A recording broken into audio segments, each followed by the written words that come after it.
मैं देव के देव महादेव के चरणों में प्रणाम करती हूँ। मेरा प्रणाम स्वीकार हो। मैया पार्वती के चरणों में प्रणाम करती हूँ।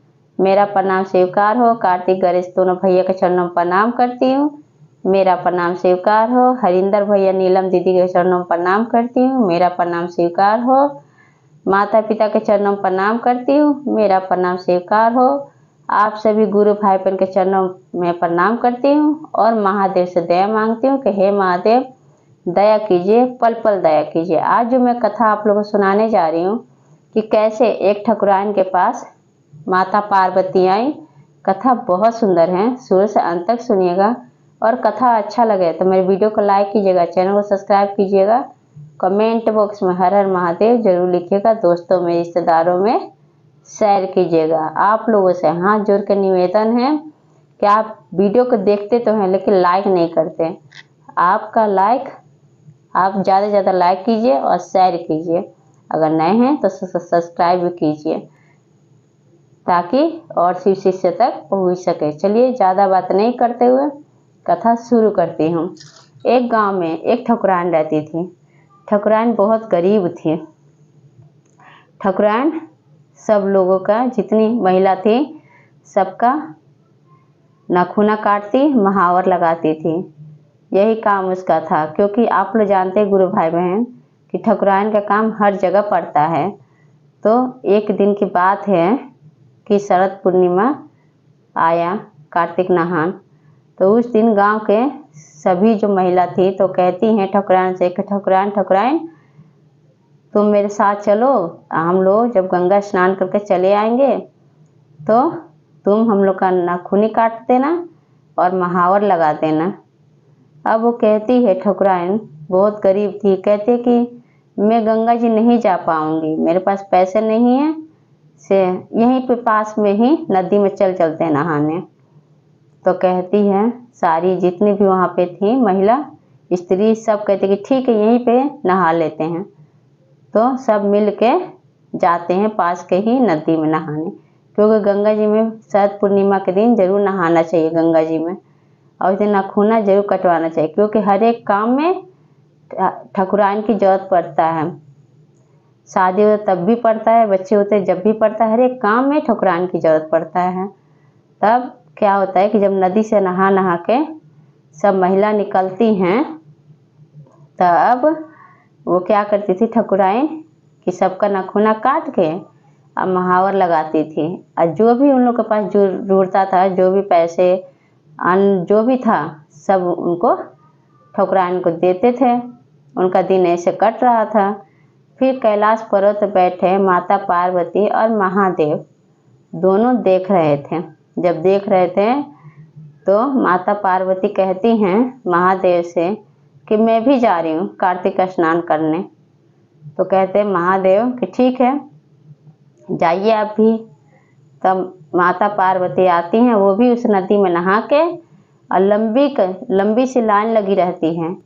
उस लाइन में वो नहीं लगती है, वो अलग से आके एक बूढ़ी का रूप धारण करके और उस ठकुराइन से कहती है कि बेटा मेरा भी नाखूना काट दो, महावर लगा दो।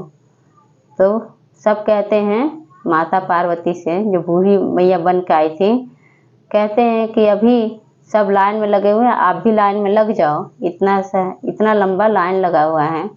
फिर ठकुराइन क्या कहती हैं कि आप 2 मिनट चुप हो जाइए, मैं नाखूना काट के महावर लगाती हूँ, बस 2 मिनट का काम है। अब बूढ़ी मैया जो हैं अधेड़ उम्र है, इनका पहले कर देती हूँ, उसके बाद आप लोग का करती हूँ। फिर माता पार्वती जो बूढ़ी के रूप में आई थी उनके पैर का नाखूना काट देती है, महावर लगा देती है और कहती है कि बूढ़ी मैया जो आपके पास हो सके वही आप दे दीजिए। तब वो कहती हैं माता पार्वती कि हमारे पास तो कुछ नहीं है कि बेटा अब क्या दूँ। तो कहती हैं कुछ नहीं है आपके पास तो आप हमें आशीर्वाद ही दे दीजिए। फिर माता पार्वती खुश होके माथा पे हाथ फेर देती है और कहती है कि जा बेटा हमेशा खुश रहो, तुम्हारे घर में कोई चीज़ की कमी नहीं होगी। और कह के वहाँ से माता पार्वती अंतर्ध्यान हो जाती हैं। जब सबका नाखूना काट के महावर लगा के और जो बन पड़ता था जो सब कुछ लेके जब चलती है वहाँ से, तो क्या देखती है ठाकुराइन कि जो झोपड़ी था वो बहुत बड़ा महल बन गया है। अब वो किसी का घर नहीं जाती थी, अब वो अपने घर में रहती थी। कोई आता भी था, कोई भी महिला आती थी कि ठाकुराइन हम लोग का नखूना काट दीजिए और महावर लगा दीजिए, तो क्या कहती थी कि मैं किसी का नखूना नहीं काटूंगी, किसी का महावर नहीं लगाऊंगी, मेरे घर में क्या चीज़ का कमी है, सब कुछ तो है मेरे घर में, अब मुझे ज़रूरत नहीं है किसी की। ऐसे वो ठाकुराइन बोलती थी। अब उसको घमंड हो जाता है। फिर धीरे धीरे धीरे धीरे समय बीतने लगता है और फिर 1 साल के बाद फिर कार्तिक का शरद पूर्णिमा आता है, जिस दिन सबको नहाने जाना होता है। सारी महिला फिर आती है उस ठाकुराइन के गेट पे, दरवाजे के बाहर आके दरवाजा खटखटाती है। ठाकुराइन दरवाजा खोलती है। फिर कहते हैं कि ठाकुराइन आप हमारे साथ चलिए और चल के हम लोग नहा के निकलेंगे, तो नखूना काट के महावर लगा दीजिएगा। इस तरह से सब महिला बोलती हैं। तो ठाकुराइन कहते हैं कि अब मुझे किसी चीज़ की कोई ज़रूरत नहीं है, मेरे पास सब कुछ है, मैं क्यों जाऊँ किसी का नखूना काटने, क्यों जाऊँ किसी का महावर लगाने। जब ऐसे तुत्कार के वहाँ से भगा देती हैं तो सब चले जाते हैं नहाने गंगा जी। फिर माता पार्वती वो भी आती हैं बूढ़ी का रूप धारण करके गंगा जी में नहा के फिर से वो देखती हैं तो वहाँ पे वो ठाकुराइन है ही नहीं। फिर उनके घर पहुँचती है माता पार्वती। जब ठाकुराइन के घर पहुँचती है तो क्या होता है गुरु भाई बहन, अब वो दरवाज़ा खटखटाती हैं तो दरवाज़ा खोलती है ठाकुराइन।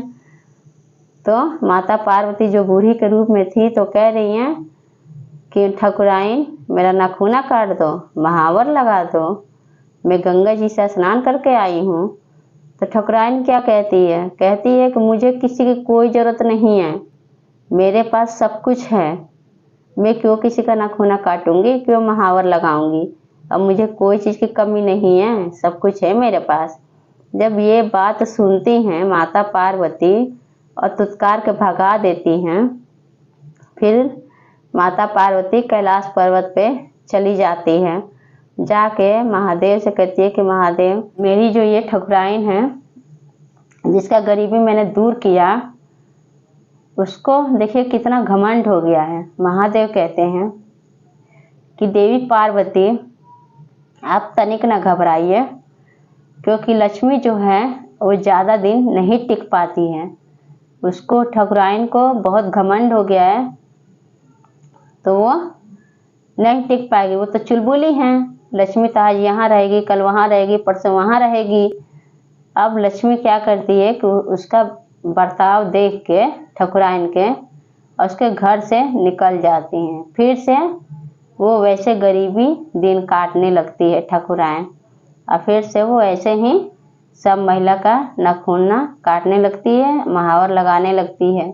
तो इसलिए गुरु भाई बहन, जब आपके पास धन दौलत हो जाए तो घमंड नहीं करना चाहिए। कथा आप लोग कैसा लगा कमेंट बॉक्स में बताइएगा। सब बोलिए हर हर महादेव, मैया पार्वती की जय।